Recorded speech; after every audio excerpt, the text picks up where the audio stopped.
Well, people around the country are complaining about non-working or non-existent streetlights. Our reporters are out and about to check out the situation for us. Senior reporter Dasen Thathiah is in Durban, Heidi Giokos in Johannesburg, and Nqobile Madlala is in White River in Mpumalanga. Let's head on over to Durban first, and Dasen Thathiah is there for us. Dasen, a very good morning to you. And how big a problem is street lighting or lack of there in Durban, and in which parts? A huge one, Yuveka. You know, this is not exactly a scientific study, but I had put out a poll on my personal Facebook page, and, you know, I was inundated with complaints from around the city. Every area that you can think of has had some kind of problem, either non-existent streetlights or those that are not working. We are in Phoenix now, and you'll see the problem with streetlights behind me, because this is what has been happening in many parts of this area, and I imagine in other suburbs too. Theft is one of the reasons why these streetlights are not working. You'll see from that picture that these thieves are actually slicing the pole near the bottom, letting it fall, and presumably then stealing the cable that runs through it. But what all of this has really done, apart from providing a huge inconvenience to residents who live here and also just that cross these areas daily, is that it's also hindering their safety, and it's becoming a problem for security officials that work in this area as well. So let me chat now to Gareth Naidu of KZN VIP Security. Gareth, thanks for joining me. You were saying that you get a lot of calls coming in from residents who are living in areas that are experiencing problems with streetlights. Yes, we do. Particularly Woodview is one of them. As you can see, the streetlight behind us. There are many parts of Phoenix that have this problem. And when we have thefts and crimes that take place in the area, as you can see, the Woodview Park behind us, these are the escape routes for the suspects. It becomes very difficult for us to track and trace the suspects due to them no streetlights or poor visibility for security personnel. What kind of incidents are we talking about that are predominant in these areas? Okay, we've been having a lot of armed robberies from person. When there's also car accidents, if emergency personnel are not at the scene in time, the people are being robbed during the accident. There's also been house breakings, attempted hijackings, but we have increased our visibility and we're trying to curb the crimes. And you also, apart from being in security, you're also a member of the community. Have you all been raising these concerns with your councillors and the municipality? The relevant councillors, municipality have all been informed, but till today we have not received any feedback with how they're going to assist us with particularly the street lights. And while this problem is being dealt with, Gareth, as we wrap up, what is your advice to residents who are living in areas where they are experiencing problems with streetlights? Okay, they need to report the incident as much as they can. The more feedback that we get from residents, the more can be done. So there is some sort of note that we have, that community have reported it. Also, ensure your security companies are visible in the area. If not, give them a call, tell them this is the problem you're experiencing, you would like to see more of them. Also, you can request SAPS to assist with patrolling. Thank you very much, Gareth Naidu, Yuveka. So you see that one of the bigger side effects that come with this problem of streetlights is particularly around the issues of security. So we are hoping to get some answers. I have been in talks with the eThekwini municipality, and they've promised to send us a representative to discuss the backlog in repairing the street lights across the city. All right, Dasen Thathiah and Durban, thanks so much. Let's find out what the situation is in Johannesburg. Heidi Giokos, I would imagine pretty much the same complaints, if not even more, just considering, we live in Johannesburg. When you drive around, what you're seeing in terms of street lights that are there not working, those that are there being left on during the day, so much to complain about. Certainly, Yuveka, so much to complain about. If street lights aren't working in the evening, you will most certainly see a number of them working in the daytime when they are not needed. But also what's a very big issue for the city of Johannesburg is the vandalism of street lights and also illegal connections. We're also seeing that hijacked buildings or informal settlements are actually taking electricity from the street lights, which of course is a major issue for for the city. But we are joined by Isaac Mangena, who is with City Power. Thanks so much for your time, Isaac. Lots of questions. First, can we just find out what the actual status is of street lights within the city? Are they working? Are they not working? What are some of the biggest issues that the city is facing with regards to actual workings and street lights? The city of Johannesburg has got about 300,000 streetlights across the city of Johannesburg. This includes in the areas supplied by Eskom like Soweto, Diepsloot and Orange Farm. Most of our streetlights do work, but we do have a problem in other areas where we've got vandalism of our streetlights, and you find that some of the faults that are actually happening during that vandalism actually leads to them being on during the day and off during the night. We also have a problem of theft of the photocells or the timers. Those are the ones that actually switch on the street lights during at night and then the system off in the morning. You have a situation here where we are positioned here in Jeppestown where you can clearly see that the cables have been taken from the street lights and moved into a hijacked building. What is the city doing to try and sort this out, given the fact that this is a massive situation and massive issue, because we saw a fire at this building last month where 9 lives were lost because of this illegal connection?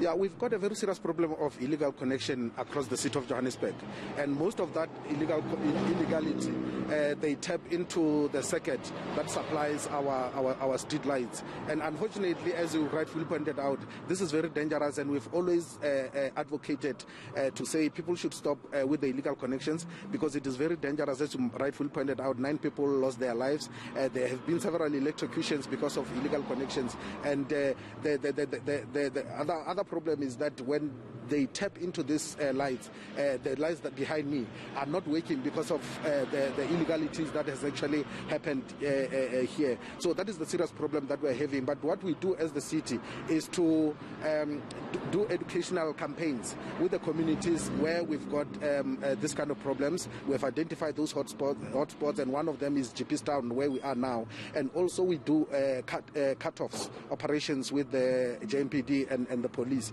to ensure that we deal with illegal connections. In fact, one we did was actually last week on Wednesday, right here where we are. But as you can see, the illegal connections have actually mushroomed again. Yes, certainly. And then, Isaac, I must ask you why City Power is not considering a solar system to light up the city, because we're seeing these illegal connections, we're seeing theft of these photo cells and so forth. What is the city doing in terms of implementing solar across the city? The issue of solar is part of our future plans. In fact, City Power is planning to move from just being an electricity supplying company to an energy company, and part of our energy mix will include solar panels as part of that. And you rightfully pointed out, it will actually work very well on the street lights. But another problem when we tried it, it's not the first time that we tried this. Where we have tried it, those solar panels have been stolen. It's the same as the solar geysers, because in most of the RDP houses we have actually installed solar geysers, but those solar geysers end up being stolen. But obviously that is part of the future plans that the city wants to do. Part of the energy mix will include solar as part of the solution. Very quickly, Isaac, I'm going to get into trouble for this, but just tell us if you can assure the residents of the city that you're sorting out the streetlight issue, because many people are concerned about their safety when driving in the evening.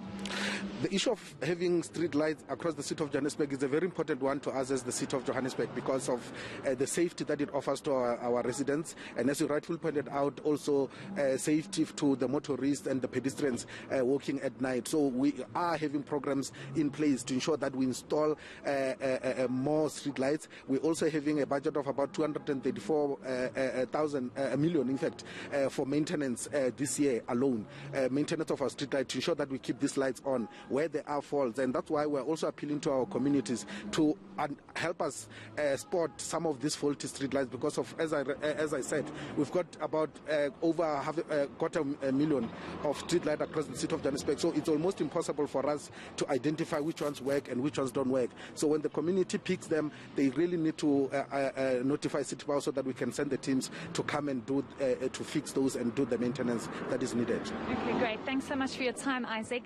So, Yuveka, I think that is an important aspect, that the community highlights and identifies certain spots within the city where street lights aren't working. But as you can see, there are a number of issues that City Power is dealing with theft and vandalism of street lights, which of course impacts lighting the city adequately.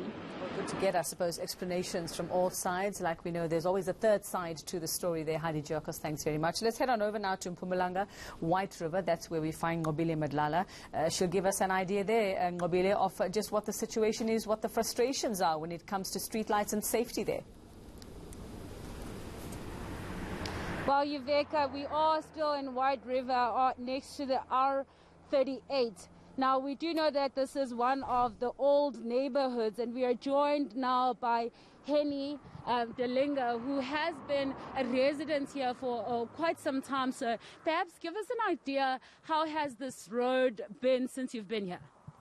Nqobile, this road has still been the same for the last 35, 40 years. I'm living here for 33 years now. There's no maintenance been done on the road. It's full of potholes. There's poor lighting here, and it can't carry all the traffic that happens here during the morning and the afternoons when the people come back and go to work. Tell me about the sort of incidents that you have seen here. You were just giving us details as to what happened last week with the car that was parked on the road. Yeah, that was a while ago, just over this blind rise. There was a car broken in the middle of the road there. And people were busy fixing the car in the road. They couldn't move the car. And people were coming, driving fast from this side. Luckily, I went out with a torch and I waved the people down. Otherwise, I would have driven straight into them and killed those people. Would you say this road is dangerous, sir? It's very dangerous. There's no stripes been painted on it. There's no markings on it. There's no maintenance on it. There's potholes. They don't maintain the road at all. Is this something that perhaps the community have spoken about or communicated it to the municipality? A lot of people have complained about it already, but nothing has been done. And why is this? Do we know? No, we don't know. They just don't react. They don't respond. They don't respond. I don't know what the real problem is, why they neglect it. Even the lighting here, at night it's dark here. So I think it's a very dangerous road. So you were telling us that you've sort of come up with your own plans to make sure that your area is much more safer. Perhaps just walk us through what you have done. Yeah, at this stage we haven't done much because there's not much we can do as far as the painting of the road and fixing of the potholes can be done. But I've put a lot of lighting at my gate here. So this my whole area here is fully lit here at night for my safety to go in and out of my premises. So I've put a lot of lights on here. All right.